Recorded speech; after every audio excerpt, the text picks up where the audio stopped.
30살 홍선우 씨는 학창 시절 열심히 공부했던 모범생이었습니다.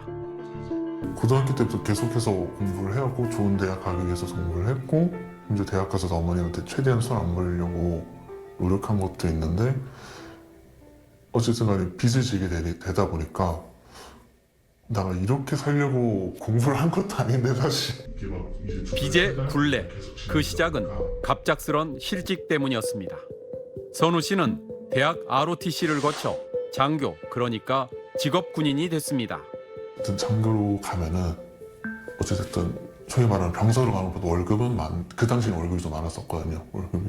두 번째는 아까 제가 한부모 가정이라고 말씀드렸잖아요. 만약에 제가 나가게 되면 어머니 혼자 계시게 된단 말이에요. 어떻게 하면 연락을 할 수 있을까 하다가 장교는 핸드폰 사용이 자유로웠었거든요. 그때는. 하지만 예상치 못하게 장기 복무 심사에서 떨어지며 코로나 때 갑자기 전역하게 됐습니다. 당장 생활비를 벌 길이 없다 보니까 뭐 알바를 구해봤는데 알바 자리도 막 그때 당시에는 정말 어려워서 뭐 편의점이라든가 아니면 학원에서 그 채점이나 그런 조교 같은 것도 좀 해봤는데 엎친 데 덮친 격으로 어머니가 쓰러지며 치료비까지 부담해야 됐다고 합니다. 알바로 하기엔 감당이 조금 안 됐어요. 어머님 치료비가 좀 아버지가 없어가지고 어머니를 돌볼 사람이 없어요. 일단 내가 좀 희생을 하자. 내가 조금 빚도 내가 다 갚으면 되니까 라는 생각에서 좀 어머니 좀 돌보면서 공부라도 좀 해야겠다 해서 그렇게 병원비와 생활비로 100만 원 정도 빌려 쓰기 시작한 게 화근이었습니다. 처음에는 진짜 별거 아닌 금액이었거든요. 이 정도는 갚을 수 있지 하다가 이게 점점 하다가 한 6, 7개월 뒤부터 조금 감당이 안 되더라고요. 이거 너무 힘든데 그래도 최대한 버틸 때까지 버텨보자 해서 계속 돌려막기 이제 다른 카드사에서도 좀 상담 서비스 받고 대출 받을 때 받아보자 해서 이렇게 카드 돌려막기를 하다 보니 빚은 눈덩이처럼 불어 결국 8,600만 원까지 늘어났습니다. 집으로 직접 사람이 찾아오는 경우도 종종 있었고 그리고 전화가 좀 많이 오더라고요. 이제 2달, 3달, 4달 계속 진행이 되다 보니까 너무 받기도 무서운 거예요. 더 이상 빚을 감당할 수 없게 되자 선우 씨는 한 상담기관을 찾아갔습니다. 그 소득 기준으로는 개인 파산밖에는 답이 없는 상태였거든요. 본인이 어떻게든 간에 좀 채무를 상환하고자 하는 의지가 높은 친구였었어서 그럼 이제 개인회생이라는 제도를 안내를 했고 그 개인회생을 하기 위해서 소득을 조금 맞춰보겠다고 구직에 되게 힘쓰셨어요. 이때 제 세전 수입이 한 250이 월 평균 수입에서 이제 최저 생계비를 뺀 금액이 한 115만 9천 원 정도인데 요 금액을 이제 법원에서 혹은 회생위원이 알려준 기간만큼 갚아라. 그렇게 24개월 동안 악착같이 빚을 갚았습니다. 그냥 소위 말하면 무소유를 하게 된 것 같아요. 무소유로? 네. 거의 친구도 못 만났겠네. 그냥 연락만 하고 하는 정도만. 네. 돈을 절대 쓰면 안 되죠. 선우 씨는 그저 성실히 살았을 뿐인데 왜 이런 일이 벌어졌는지 자책도 원망도 많이 했다는데요. 내가 어쩌다가 이렇게 됐지? 내가 이렇게까지 잘못한 건가? 라는 생각도 들고 해서 좀 자괴감이 좀 많이 들었던 것 같아요. 직장을 구하기 어려운 게 가장 큰 것 같아요. 솔직하게 말씀드리면. 주변에서 공부하면 성공할 수 있다. 좋은 대학만 가면 된다. 실제로 저도 어릴 때부터 계속 들었단 말이기도 하고 실제로 근데 공부해놓고 결과까지 만들어낸 청년들도 분명히 있을 거예요. 그런데도 일자리가 없대요. 소위 말하는 내가 원하는 일자리가 없대요.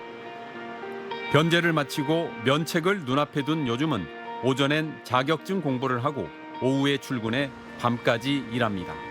몸은 피곤하지만 공부해서 공기업에 취업하자는 목표를 다시 세웠습니다. 개인회생을 하기 전에는 정말 그렇게 생각을 했는데 지금 와서 돌이켜보면은 나은 것까지는 아닌 것 같다. 그래도 아직 다시 할 수 있다는 생각이 든 것 같아요. 지난해 개인회생을 신청한 청년 10명 중 가운데 7명이 이 생활비 때문에 빚이 시작됐다고 대답했습니다. 같은 해 이 개인 회생을 신청한 청년들의 평균 채무는 약 6,009만 원이었습니다. 매달 갚는 돈도 빡빡한데요. 이 평균 84만 원 정도입니다. 여기서 청년은 29세 이하를 말하는데요. 29세 이하에서 빚이 거의 7천만 원이라니 이게 무슨 일인가 싶잖아요. 그런데 더 눈에 들어오는 건 왜 처음에 빚을 지게 됐느냐였습니다. 투자 실패나 이 무리한 소비가 아니었고요. 바로 이 생활비 마련 때문이었는데요. 응답자의 67.9%가 생활비 때문에 빚이 시작됐다고 답했습니다. 그 다음으로는 주거비 때문이라는 답도 많았고 가족 지원이나 사기 피해로 이 빚이 시작됐다는 경우도 적지 않았습니다. 그러니까 이게 우리가 흔히 생각하듯이 영끌 투자하다가 실패했다 이런 그림만은 아닌 건데요. 먹고 사는 비용 자체가 버거워졌다는 얘기입니다. 그리고 빚이 감당 안 될 정도로 커진 가장 큰 이유는 소득 공백이었습니다. 실직이나 이직 때문에 수입이 끊기는 기간이 생겼고 그 사이 카드값과 대출 이자가 쌓였다는 겁니다. 실제로 응답자의 절반 이상이 실직이나 이직 같은 소득 공백을 이유로 꼽았습니다. 특히 소득 공백 응답은 재작년에 31% 정도였던 게 급증을 한 거고요. 사업 실패도 11.9%에서 28.1%로 늘었습니다. 서울금융복지상담센터는 청년 채무 문제가 단순 소비 문제가 아니라 고용 불안과 생계 문제까지 연결된 구조라고 분석했습니다. 네, 잘 들었습니다. 빚이 자산보다 많은 고위험 가구가 빠르게 늘고 있는 가운데 고위험 가구 셋 중 하나는 20, 30대 청년층인 걸로 나타났습니다. 한국은행에 따르면 지난해 3월 기준 고위험 가구는 45만 9천 가구로 1년 전보다 7만 3천 가구 늘었습니다. 이 가운데 20, 30대 청년층 비중은 34.9%로 2020년보다 12%포인트 넘게 확대됐습니다. 반면 같은 기간 40, 50대와 고령층 비중은 줄어든 걸로 나타났습니다. 고위험 가구는 소득에 비해 빚 갚는 부담이 크고 자산보다 부채가 더 많은 상태에 놓인 가구를 말합니다. 특히 청년층의 빚 증가 속도가 눈에 띄게 빨랐습니다.